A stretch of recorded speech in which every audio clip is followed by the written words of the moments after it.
concerned about safety for our children. It's just an absolutely shocking situation that we found ourselves in. We can't, as parents, can't believe that it has come to this.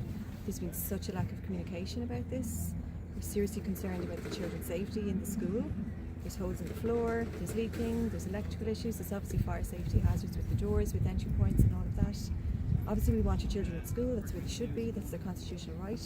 But how can they go into school when it's not safe? He told me one day, he's in a boy in third class, he said to me, Mum, there's a hole on the floor. I said, oh, what happened? Oh, the teacher put a table over it and we worked on, you know. So how is that a safe environment for teachers, for students? How is it a learning environment? It's not. I mean, I've had two older boys that have gone through this amazing school. One of them is nearly 18 and we were told at the time he would see the school. Another boy is 15, he's in third year sitting his junior cert, same thing. And now we're here with our youngest boy and there's been no change. There's an open board meeting tonight in the GA club. We're expecting clarity, we're expecting actions, solutions, real solutions, not plastering over what's going on here. We need modular units put in, replacing the structures that are here. They need to be safe. We've been told before, it's as I said, my eldest son was told he'd see it. He didn't, you know. So what plans did they do in place in the interim?